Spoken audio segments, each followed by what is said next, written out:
Assalamualaikum warahmatullahi wabarakatuh. Salam bahagia untuk guru seluruh Indonesia.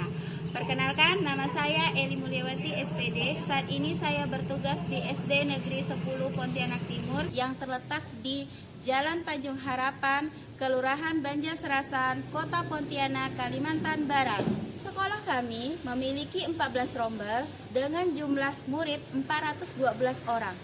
Pada tahun 2021 sampai dengan 2022, kurikulum implementasikan di sekolah kami secara bertahap.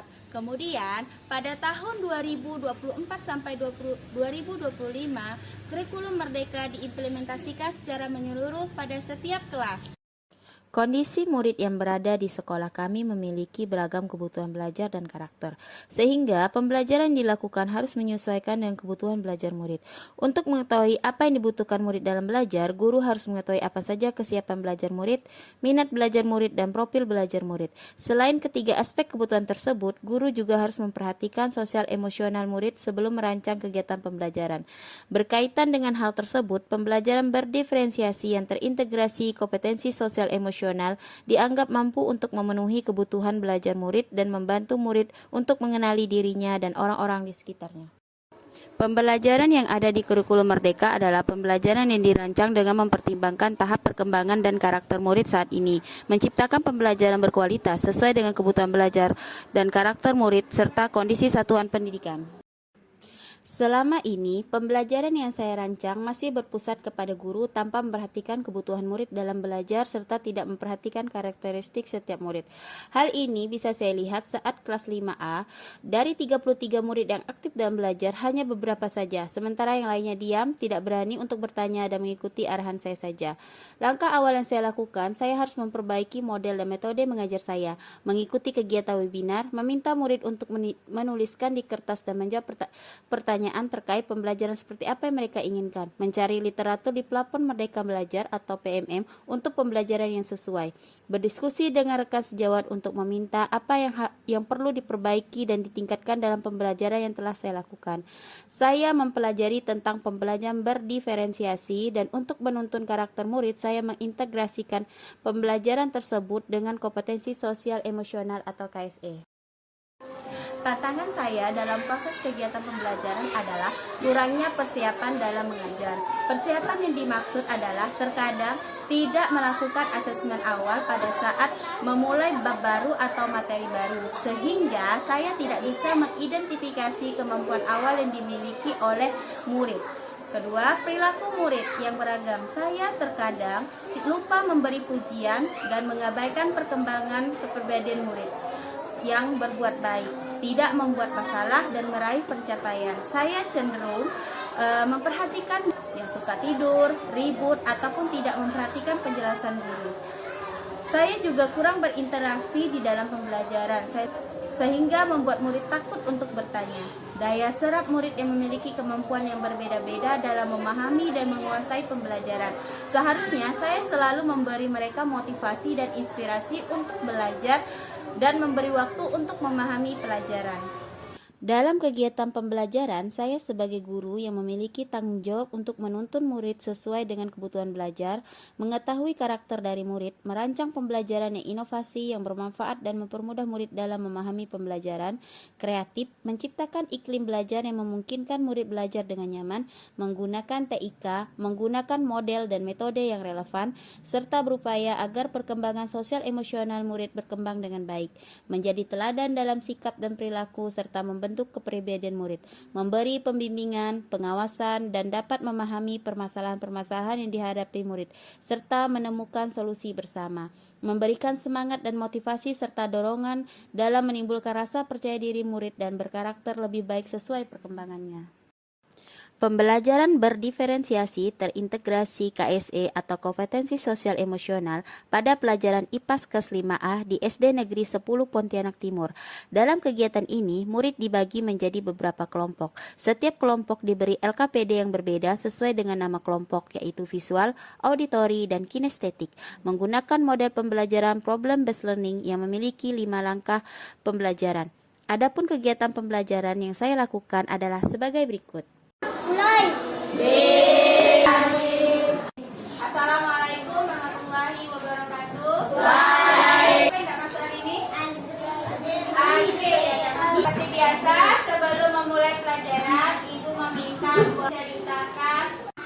baik apa yang telah dilakukan. Siapa yang dari rumah mau ikut?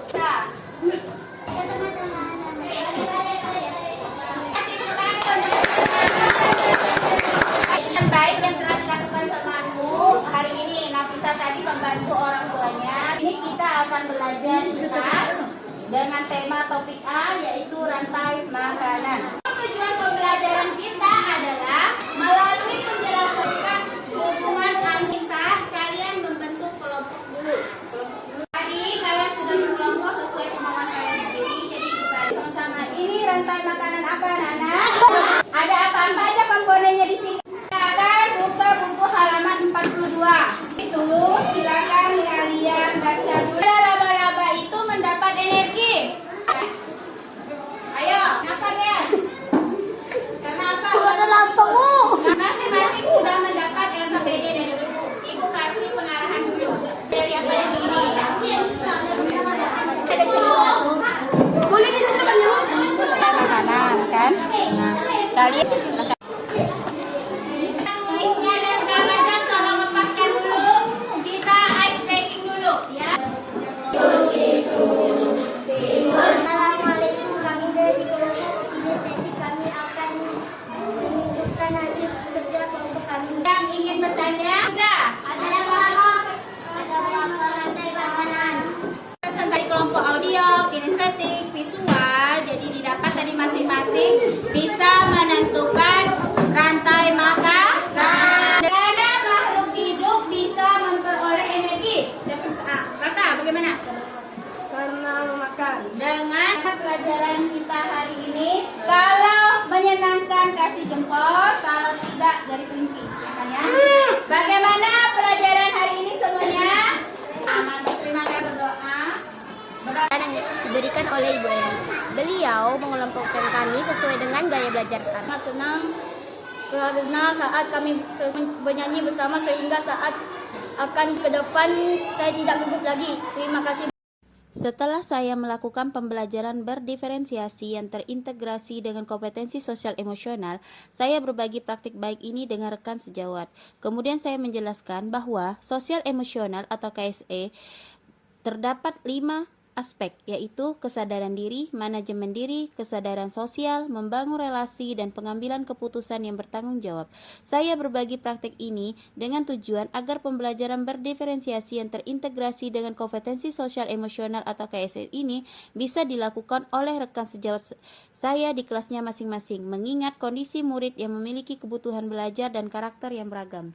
Pembelajaran dilakukan Bu Eli sangat menginspirasi, di mana pembelajaran berdiferensiasi yang terintegrasi dengan kompetensi sosial emosional sangat baik dilakukan di kelas, mengingat di mana kondisi murid di sekolah kami yang memiliki keberagaman kebutuhan belajar dan karakter. Pembelajaran berdiferensiasi bukanlah pembelajaran yang mengharuskan guru mengajar dengan cara berbeda pada tiap murid. Bukan juga membeda-bedakan murid dalam memberi pembelajaran. Tetapi pembelajaran berdiferensiasi lebih kepada serangkaian keputusan yang masuk akal yang dibuat guru yang berorientasikan kebutuhan belajar murid untuk meningkatkan kompetensi. Sedangkan pembelajaran kompetensi sosial emosional atau KSE adalah metode yang dapat membantu siswa meningkatkan keterampilan dalam mengelola emosi, menjadikan murid tumbuh menjadi individu yang mampu membangun komunikasi positif dengan guru dan teman sebayanya. Titiknya tidak hanya meningkatkan kompetensi akademik, tetapi juga dapat memberikan keterampilan murid untuk dapat bertahan dalam menyelesaikan masalah sekaligus memiliki kemampuan untuk memecahkannya, sehingga menjadi murid yang selamat dan bahagia sesuai dengan profil pelajar Pancasila. Demikianlah praktik pembelajaran berdiferensiasi dengan terintegrasi kompetensi sosial emosional. Semoga praktik baik ini bisa bermanfaat untuk seluruh guru di Indonesia. Wassalamualaikum.